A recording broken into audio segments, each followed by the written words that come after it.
Hey guys, so this is going to be the last video that I do about this Alzofon experiment and this particular setup here. And I made a few improvements and I don't know at this point what else I could change, so I think I'm going to leave this and conclude that it just doesn't work.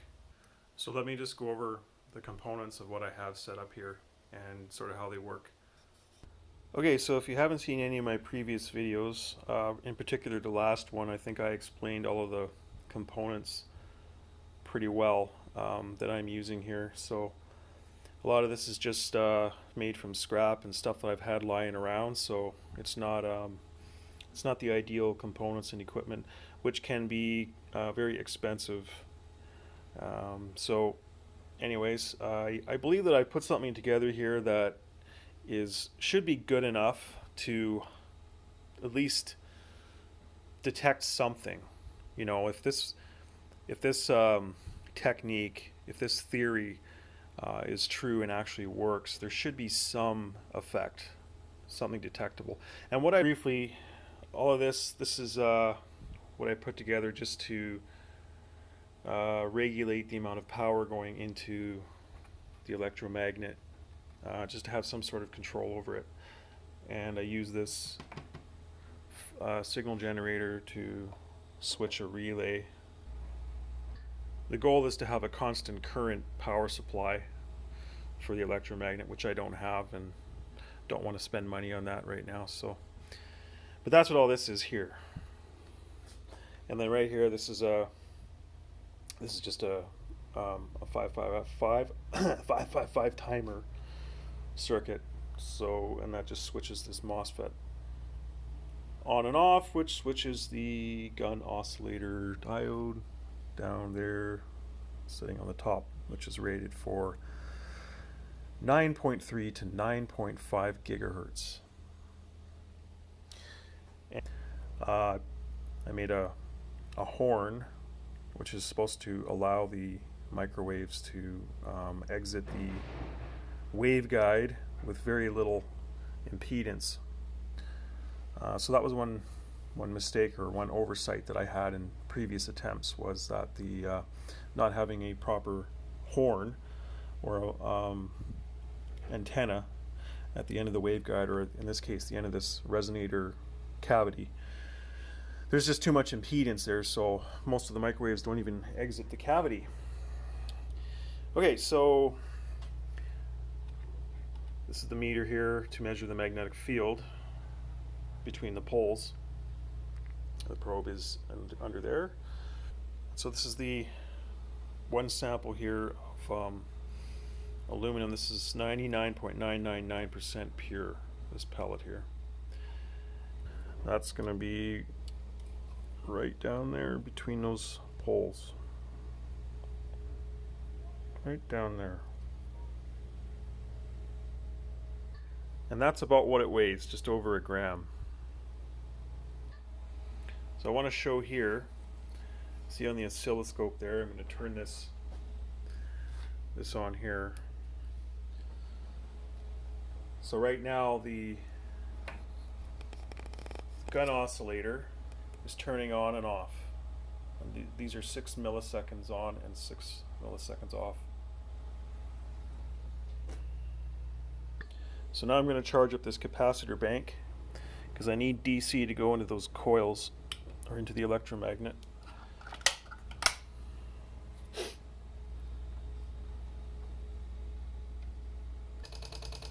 Okay, so count of 3. That's the scale, 1.06. You'll see the magnetic field as soon as I turn it on. So that's 3,510 Gauss. So it needs to go down to about in the 3,300 range in order to hit the Larmor frequency. So just take a couple of moments to get down there. Still nothing changing there. Okay, so we're 3,310, 3,300. So We're past the resonance point according to the math. So now we're probably like Larmor frequency would be probably just under 9 gigahertz now. Alright, I'm going to shut it off because those coils heat up pretty fast. Okay, so if you notice on the meter there, it passed through where it should have been hitting the Larmor resonant frequency, and I think that it should have registered something on the scale, unless it's happening so fast, like on a microsecond, nanosecond scale, and time frame, and my scale is just not fast enough to pick it up. That could be a possibility. So I've swapped out the sample now. Here is the other thing he calls for is aluminum and iron. So this is 5% pure iron, and the rest is the pure aluminum, so like 95%. And thanks to Mark at Falcon Space for helping me out with this, the Falcon Space channel. And yeah, so I'm going to test this here. This weighs 8.35 grams.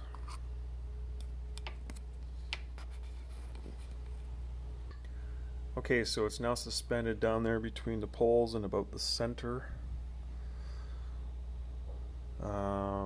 Weighing in at 8.39 grams. Okay, microwave's on. Ready for another trial here. Scale 8.37.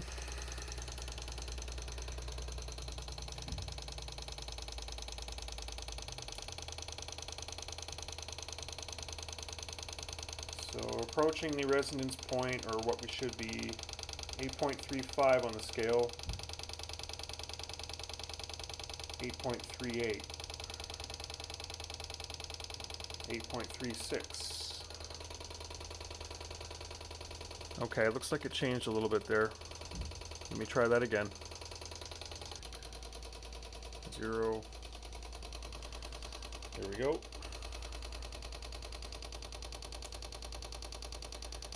0 on the scale.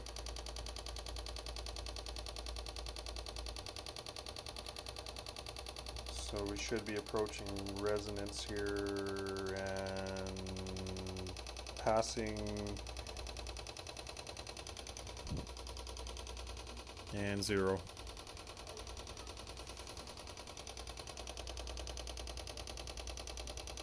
Okay. I did also try this. This is also pure aluminum.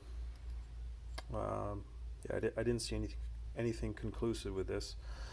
I also tried this, a piece of bismuth like this, because I thought bismuth would be a good specimen because it has a high nuclear spin, and it's also quite dense. But unfortunately, I didn't see any conclusive results with that either.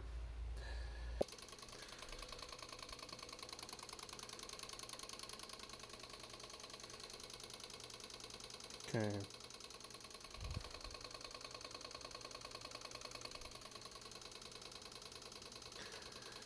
A few little fluctuations here. Okay, here we go.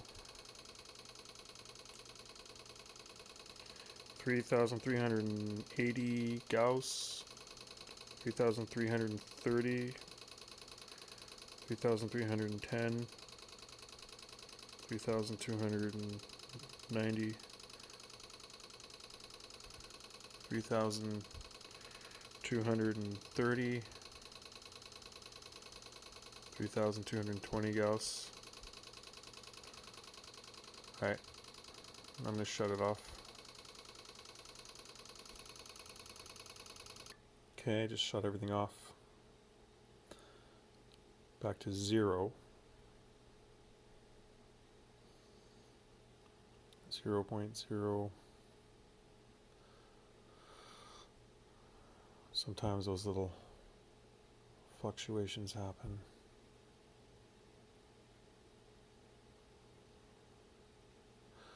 So I'm going to do another test right now. Okay, still 0. Turn it, okay, turn that on again.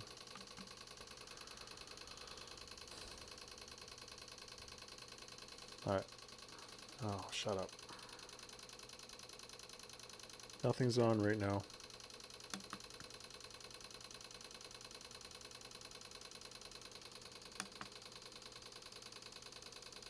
Should stay on 0. Okay, turn the microwaves on now. Again, these are 500 microsecond pulses. Okay, magnet on.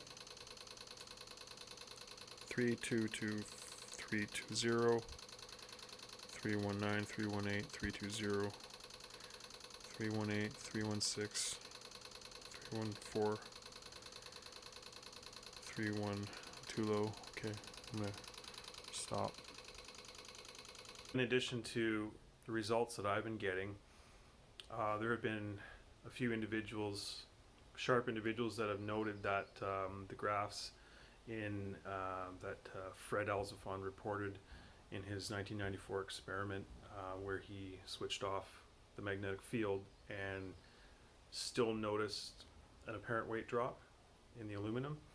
So that I'll show you the graphs and how they should be different, because if you shut off the magnetic field, then you're not going to hit the Larmor frequency and get the resonance, the dynamic nuclear orientation. So you can't attribute the weight loss to that effect.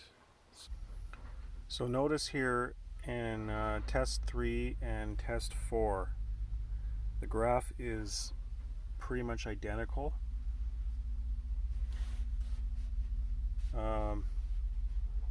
So we see here, it looks like the microwaves are turned off. So we see an apparent drop in weight, and then turned on, and then off, and then it looks like it's going back to equilibrium. Same thing here. So he says the current supplying the electromagnet to produce a constant magnetic field was switched off for test number 4 in order to test the role of the constant magnetic field in the correlations noted above. There remained a weak residual magnetic field whose magnitude was not measured. Correlation between microwave field intensity and weight increments is still present. Well, and he says it's felt that a plausible explanation for this persistence is that for the fractional alteration in resonant microwave frequency is equal to the fractional variation in constant magnetic field. So yeah, this doesn't make a lot of sense to me either. And another researcher has identified this to can't remember the name at the moment. I can put a link in the description though to his paper, and so he pointed this out, and yeah, it makes sense.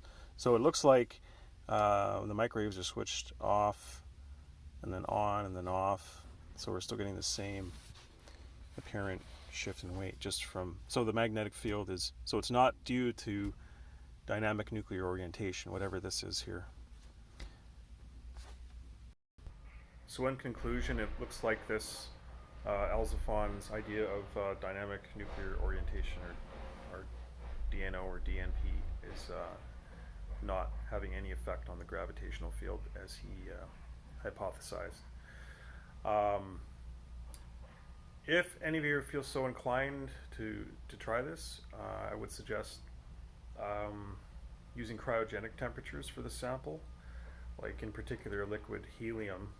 On in the lab experiments with DNP and DNO, they